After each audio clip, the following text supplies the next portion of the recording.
दोस्तों नमस्कार। Supreme court की चौखट से इस देश का विपक्ष कैसे हाथ बांधकर वापस लौट आया, बीते 10-11 बरस की कहानी आपकी जुबां पर होगी। आप कहेंगे हमें सब कुछ याद है। हमें याद है राफेल डील को लेकर सुप्रीम कोर्ट के भीतर अटॉर्नी जनरल ने क्या कहा और उसके बाद किस तरीके से सुप्रीम कोर्ट ने किताब बंद कर डाली। आप कहेंगे हमें याद है पेगासस का मामला, जासूसी का मामला, उसमें भी अटॉर्नी जनरल ने सरकार की तरफ से क्या कहा और किताब बंद हो गई। आप कहेंगे हमें तो डीमोनेटाइजेशन यानी नोटबंदी का मामला भी याद है, हमें तो जीएसटी भी याद है, हमें तो इस देश के भीतर सीबीआई और ईडी का मामला जो सुप्रीम कोर्ट की चौखट पर पहुंचा वह भी याद है। हमें तो यह भी याद है कि इस देश में दिल्ली की चुनी हुई सरकार की ताकत कैसे लेफ्टिनेंट गवर्नर को दे दी गई, सब कुछ याद है। यह भी याद है कि इस देश में चीफ जस्टिस को ही इस देश के चुनाव आयुक्त की नियुक्ति के बाहर कर दिया गया और सरकार ने संसद की ठसक दिखाकर बहुमत की ताकत के साथ बतला दिया कि दरअसल सुप्रीम कोर्ट कुछ भी नहीं है, वो जैसे चाहे वैसे कर सकता है क्योंकि वह बहुमत में है। लेकिन सवाल असल शुरू यहां से होता है। क्या आपको याद है जब 2014 में इस देश में सत्ता बदली, प्रधानमंत्री नरेंद्र मोदी बने, बीजेपी की सत्ता आई, तो पहला बड़ा निर्णय सुप्रीम कोर्ट को लेकर ही किया गया था। वो अलग बात है कि सुप्रीम कोर्ट ने वह निर्णय बदल दिया क्योंकि बात उसके ऊपर आ रही थी। कोलेजियम के खिलाफ नेशनल जुडिशियल अपॉइंटमेंट कमीशन यानी इस देश में सुप्रीम कोर्ट और हाई कोर्ट के जजों की जो नियुक्ति होती है, सरकार चाहती थी कि दरअसल वह नियुक्ति सरकार की भागीदारी के साथ हो, यानी कॉन्स्टिट्यूशन के तहत पूरा चेक एंड बैलेंस एक झटके में डगमगाते हुए सरकार के हाथों में खिसक जाए। और नेशनल जुडिशियल अपॉइंटमेंट कमीशन के खिलाफ सुप्रीम कोर्ट ने बकायदा कमेटी बनाई, जांच की और फैसला सुना दिया यह संभव नहीं है। यह जिक्र 2014-15 का है, यानी 11 बरस पुराना वाकया है। यानी पहले दिन से सरकार की नजर थी कि सुप्रीम कोर्ट की साख, सुप्रीम कोर्ट की मौजूदगी और सुप्रीम कोर्ट द्वारा इस देश की संविधान की व्याख्या करते हुए सत्ता के खिलाफ जाने के तौर तरीके उसे शुरू में ही भुला दिए जाएं।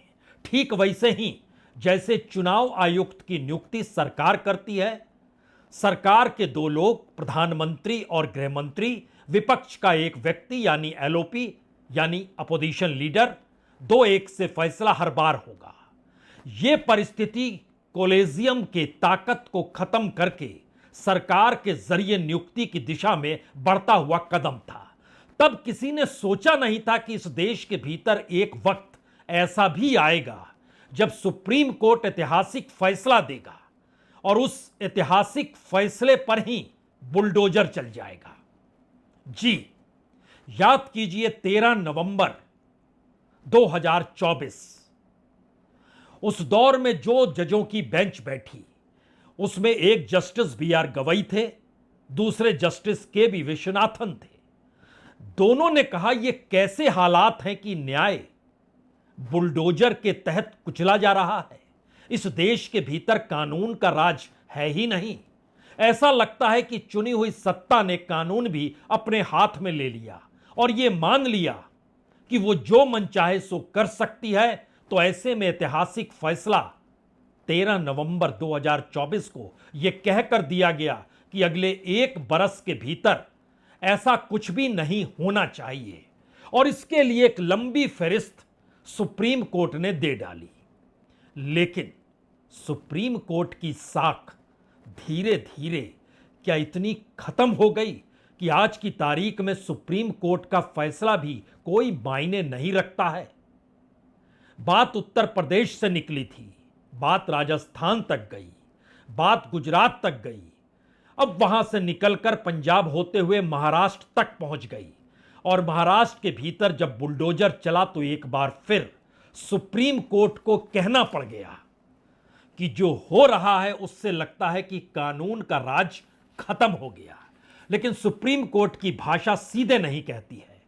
वो बोलती है कि दरअसल आरोपियों के घरों को ध्वस्त करने वाली यह परंपरा परेशान करने वाली और निराशाजनक है। यह कानून के शासन की मूल अवधारणा का उल्लंघन है और अगर इसे रोका नहीं गया तो यह हमारे न्याय वितरण प्रणाली की मूल संरचना को खत्म कर देगा। भरोसा कुछ भी नहीं बचेगा, क्योंकि इस फैसले को लेकर फंडामेंटल राइट्स यानी मूल अधिकार आर्टिकल 21 का जिक्र किया गया था और खुले तौर पर चेतावनी दी गई थी, जो भी करेगा उसके खिलाफ कार्रवाई होगी, जो भी मकान ध्वस्त करेगा उसे मकान बनाना होगा, जो पूरी कानूनी प्रक्रिया है उसके तहत चलना होगा, नोटिस थमाना होगा, बताना होगा कि इसके अलावे कोई दूसरा उपाय नहीं, एक पूरी प्रक्रिया को जो कानूनी तौर पर चलती है उसे जीना होगा। क्योंकि गैर कानूनी तरीके से अगर कोई भी इमारत खड़ी है तो उसको गैर कानूनी बताने ठहराने की एक पूरी प्रक्रिया को तो आपको लेकर चलना ही होगा, क्योंकि वहां पर बिजली की तार भी जाती है जो बिजली डिपार्टमेंट देता है, वहां पर पानी भी जाता है जो कि वहां का पानी का डिपार्टमेंट देता है, और उसमें पूरी भागीदारी उसी नगर निगम की होती है जिस नगर निगम के तहत यह कहा जाता है कि उसे लग गया, ये गड़बड़ है, बस इसको ध्वस्त कर डालो, और उनके आका पीछे खड़े हो जाते हैं। उस वक्त किसी को समझ नहीं आया कि दरअसल इस देश के कानून मंत्री एक वक्त किरण रिजिजू थे और उन्होंने खुले तौर पर देश के रिटायर्ड जजों को चेतावनी दे डाली, ये कहते हुए चुनाव हम लड़ते हैं, चुनाव आप नहीं लड़ते हैं, तो आप कुछ ऐसा मत बोलिए जो सरकार के फैसलों के खिलाफ हो। यानी खुली चुनौती इस देश में संविधान की छाया के तहत संविधान को खारिज करते हुए। तो कानून मंत्री हो, सरकार का नजरिया हो, क्या सबने एक प्रक्रिया के तहत सुप्रीम कोर्ट की साख को खत्म कर डाला? क्योंकि जो इस वक्त महाराष्ट्र में हो रहा है या महाराष्ट्र में बीते 24-48 घंटों में हुआ, उसके बाद मुंबई हाईकोर्ट की नागपुर बेंच को भी यह फैसला देना पड़ा कि तत्काल बुलडोजर को रोकिए, क्योंकि नियम कायदे कहते हैं कि सुप्रीम कोर्ट ने जो फैसला सुनाया था उसके तहत ही पहल होगी, अन्यथा नहीं होगी। बावजूद इसके जिस तर्ज पर जो हाईकोर्ट, मुंबई हाईकोर्ट के नागपुर बेंच ने नोटिस जारी किया, उसमें नागपुर म्युनिसिपल कॉरपोरेशन से पूछा, अच्छा आपको यह इमारत गैर कानूनी लगती है, इससे पहले कोई नोटिस गया था, आपने जानकारी दी थी, या सब कुछ एक झटके में कर डाला? एक झटके में कैसे होता है काम? हमारी टीम ने पता लगाया ये काम दरअसल कैसे होता है। हम जिस वीडियो को आपको दिखाने जा रहे हैं, उस वीडियो को दिखाने से पहले एक चीज जान लीजिए कि नागपुर में हुए दंगों में मुख्य आरोपी बताया गया फहीम खान। सुप्रीम कोर्ट ने कहा वो आरोपी हो या वो दोषी हो, लेकिन घर आप नहीं गिराएंगे, और 1 बरस तक प्रतिबंध कर दिया। और घर गिराने के पीछे जो लंबी चौड़ी फहरिस्त तकरीबन 15 पॉइंट्स की दी, उसमें एक भी पॉइंट का पालन नहीं किया गया। तो वीडियो देखने से पहले जरा आप स्ट्रेटेजिकली चीजों को समझिए। सुबह 8 बजे नागपुर म्युनिसिपल कॉरपोरेशन की इन्फोर्समेंट टीम पहुंच जाती है नागपुर के संजय बाग कॉलोनी में, जो आशी नगर जोन में आता है। वहां पर 86.48 स्क्वायर मीटर का एक स्ट्रक्चर खड़ा है। देखने से पहले जानकारी हो जाए, 150 पुलिसकर्मी पहुंचते हैं, रिजर्व पुलिस पहुंचती है, एंटी रॉयट स्क्वाड पहुंचता है, लोकल पुलिस पहुंचती है। पूरे इलाके की घेराबंदी 8 बजे सुबह सुबह। 10:40 तक कहा जाता है जो सामान निकालना है निकाल लीजिए। 12:50 तक वो घर ध्वस्त हो जाता है 2 घंटे के भीतर, और उसके बाद वो स्क्वाड आगे बढ़ जाता है और पहुंचता है अब्दुल हाफिज शेख के घर पर, जो कि गांधी बाग का इलाका कहें तो महाल का इलाका, जहां पे आरएसएस हेडक्वार्टर भी है, वहां के जोहरीपुरा में, वहां पर ड्राइव शुरू होती है। और यहां पर जो स्ट्रक्चर है वो 80.10 स्क्वायर मीटर का, 80.10 स्क्वायर मीटर का, यहां पर बालकोनी और जो पार्किंग एरिया है उसको लेकर ध्वस्त की शुरुआत होती है और तब तक हाई कोर्ट का फैसला आ जाता है। हाई कोर्ट कहता है तत्काल रोक लगाइए, क्योंकि सुप्रीम कोर्ट ने फैसला दिया हुआ है, कोई दूसरा रेफरेंस नहीं, सुप्रीम कोर्ट ने फैसला दिया हुआ है, रोकिए इसे। दरअसल हाई कोर्ट का यह फैसला उन दस्तावेजों को देखकर भी आता है जहां पे जिस घर को गिराने गए थे उसको लेकर गैर कानूनी नागपुर म्युनिसिपल कॉरपोरेशन अगर बता रही थी, तो उस घर के जो यूसुफ शेख के भाई हैं अय्याज शेख, वो तमाम दस्तावेज लेकर अदालत को सौंप देते हैं। हमारी टीम ने उनसे पता किया कि आखिर वो कौन से दस्तावेज थे। उन्होंने बताया कानूनी तौर पर घर है, सारे दस्तावेज ये सौंपे गए, उसकी कॉपी हमारी टीम को उन्होंने भेजा और उसके बाद कहा कि आप खुद चीजों को परख लीजिए। यह स्थिति अचानक एक झटके में क्यों निकल कर आई? यहां पर सीधा सवाल है, सुप्रीम कोर्ट का एक फैसला है और उस पर पहल हो रही है। सुप्रीम कोर्ट का फैसला और उस पर कार्रवाई हो रही है। सुप्रीम कोर्ट का एक फैसला है, उस पर ना तो पहल हो रही है ना कार्रवाई हो रही है, बल्कि बुलडोजर चल रहा है। और यह परिस्थिति एक झटके में चली गई मुंबई के इलाके में, खार के इलाके में, जहां पर यूनी कॉन्टिनेंटल होटल है। इसी होटल के भीतर जो हैबिटेट सेंटर, जहां पर हैबिटेट स्टूडियो लिखा हुआ है, जिसके भीतर जो स्टैंड अप कॉमेडियन ने जो कुछ कहा किया और उसको जिस रूप में ध्वस्त कर दिया गया, वहां मुंबई कॉरपोरेशन पहुंच जाता है, बीएमसी की टीम पहुंच जाती है हथौड़े को लेकर और एक झटके में कहती है यह सब कुछ गैरकानूनी है। वहां पर बकायदा जो असिस्टेंट म्युनिसिपल कॉरपोरेशन कमिश्नर है विनायक वेस्पुटे, वो भी पहुंचते हैं, टीम के साथ पहुंचते हैं। उनके सामने सारे दस्तावेज रखे जाते हैं और फिर हथौड़ा चलने लगता है। और उसके बाद फिर यह सवाल आता है कि अचानक पता कैसे चल गया बीएमसी को, पहले से यह जानकारी क्यों नहीं थी? और जब हमारी टीम ने दोनों जगहों से पता लगाया कि मामला है क्या, तो पता चला कि दरअसल जो शेड लगी हुई है वो गैरकानूनी है। जो बेसमेंट में कार्यक्रम होता है वो अंडर सिविल रेगुलेशन, उसकी इजाजत ही नहीं है, जो कि कार्यक्रम कर दिया गया। और हमने बताया ऐसे कार्यक्रम कितने होते रहे हैं, कब से होते रहे हैं। इंडिया गॉट टैलेंट भी वहीं पर हुआ था और पता चला कि ऐसे सैकड़ों कार्यक्रम इससे पहले इस जगह पर हो चुके हैं, तो अभी तक किसी को जानकारी नहीं और वो सारे कार्यक्रम राष्ट्रीय पहचान पाए हुए कार्यक्रम है। तो एक अवैध गैर कानूनी बेसमेंट के भीतर इस देश के तमाम बड़े बड़े कार्यक्रम, जिसका टेलीकास्ट राष्ट्रीय न्यूज चैनल से लेकर इस देश के एंटरटेनमेंट चैनल तक पर किया गया, लेकिन एक झटके में बीएमसी को अभी पता चला जब मामला पॉलिटिकल तौर पे आया। ठीक इसी तरीके से नागपुर की भी घटना है। पॉलिटिकल तरीके से मुख्यमंत्री ने चताया बख्शा नहीं जाएगा और उसके बाद नागपुर म्युनिसिपल कॉरपोरेशन एक झटके में सक्रिय हो गया। लेकिन बहरहाल इस खार के इलाके में शेड गैर कानूनी है, बेसमेंट में कार्यक्रम, उसकी इजाजत नहीं, वहां पर सिविल रेगुलेशन काम करता है वो नहीं है।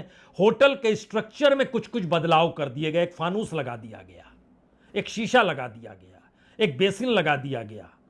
ये अल्ट्रेशन जो है ये गलत है। एनओसी कहां कहां से लिया गया, पता चला कि एनओसी सब कुछ तो सौंप दिया गया और सारी चीज बता दी गई। अच्छा फिर से देखेंगे, अच्छा बिल्डिंग का प्लान दिखाइए, बिल्डिंग का प्लान भी दिखा दिया गया। अच्छा ये भी ठीक है, ओके। ये जो हैबिटेट स्टूडियो है इस पर रंग क्यों पोता हुआ है, नेम प्लेट क्यों गायब है? तो वो चमक रहा था एक लाइट के आसरे, तो उसको बंद कर दिया, उसको हटाइए, हटा दिया गया।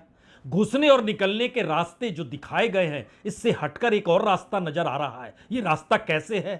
तो जनाब ये रास्ता नहीं है, बल्कि कुछ कंस्ट्रक्शन हो रहा था तो उसकी धूल वहां पर ना गिर जाए, इसीलिए उसको ढक दिया गया। अच्छा, अच्छी बात है, फिर से जांच करेंगे, फिर से आएंगे और फिर से परखेंगे। लेकिन उससे पहले राजनीतिक कार्यकर्ताओं ने तो नेस्ता नाबूद इस पूरे के पूरे स्ट्रक्चर के भीतर उस जगह का कर दिया था जो किसी और का कार्यक्रम, किसी और का कार्यक्रम के जरिए निशाने पर कोई और, लेकिन बिंबों के आश्रय चलने वाली परिस्थितियों के भीतर उस इमारत को भी देख लीजिए जिस इमारत के भीतर कल आपने देखा था कि किस तरीके से सब कुछ ध्वस्त कर दिया गया था। लेकिन सवाल तो यह है कि सुप्रीम कोर्ट का फैसला था और सुप्रीम कोर्ट के फैसले की धज्जियां नहीं बल्कि बुलडोजर से उसको दफन कर दिया गया।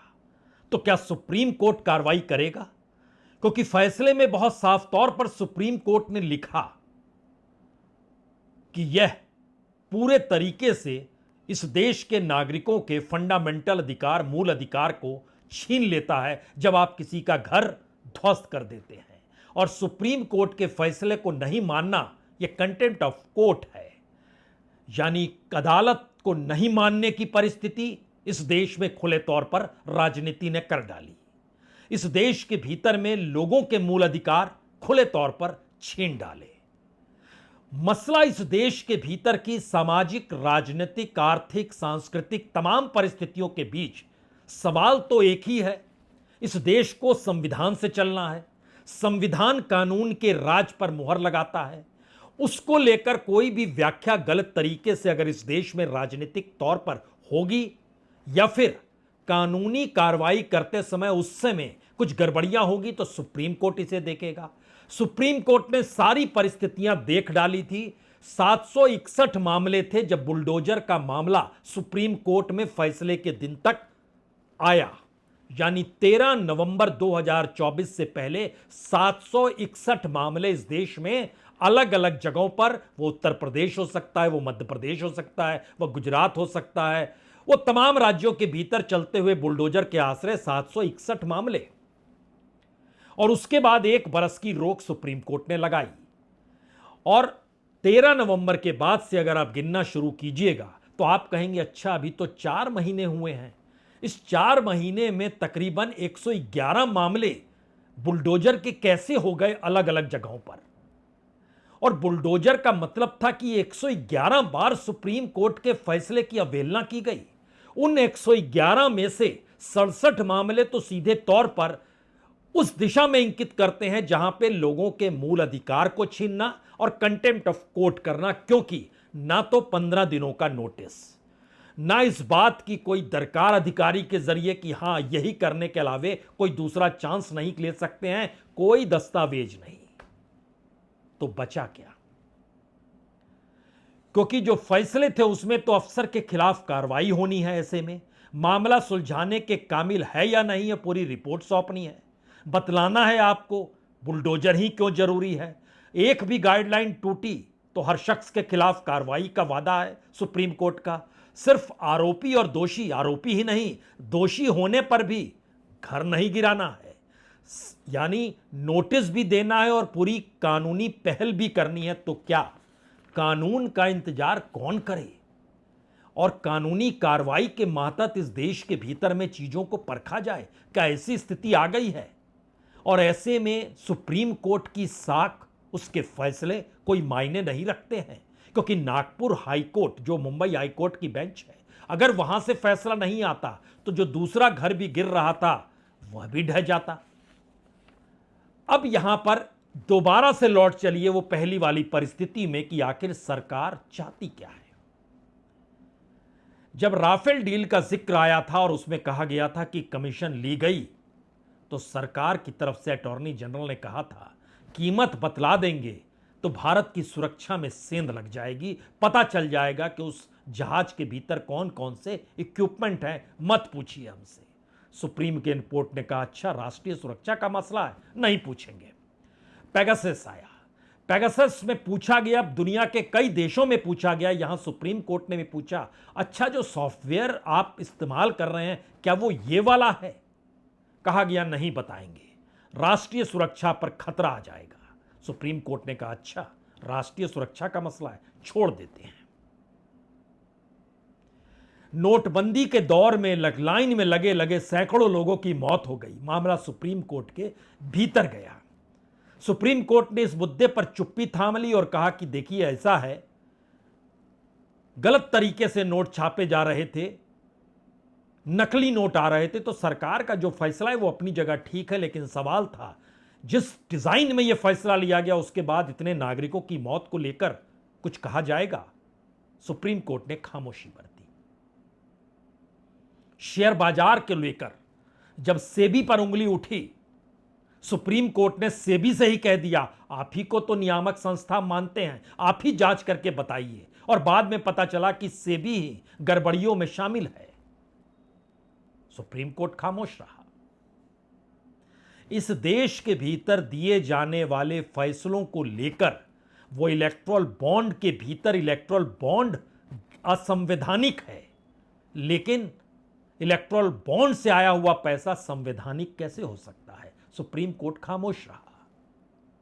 महाराष्ट्र में शिवसेना तोड़ दी गई, राज्यपाल की भूमिका बड़ी थी जो असंवैधानिक थी, लेकिन सरकार जो बनी हुई थी उस दौर में एकनाथ शिंदे जी की, वो संवैधानिक है, कैसे हो सकता है? सुप्रीम कोर्ट खामोश रहा।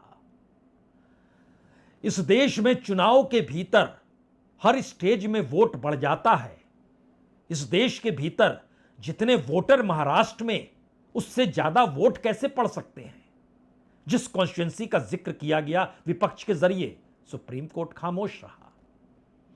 खामोशी की यह परिस्थिति बहुत साफ तौर पर ऐलान करती है कि इस देश के भीतर मौजूदा वक्त में जिसकी सत्ता संसद के भीतर ताकत के साथ खड़ी है, यानी बहुमत के साथ खड़ी है, और वो जो मन चाहे सो कर सकता है, ऐसी परिस्थिति इस देश में लोकतंत्र के पिलर को भी ध्वस्त करके क्या खड़ी की जा चुकी है। तो ऐसे में बुलडोजर का फैसला कहां टिकेगा और कैसे टिकेगा?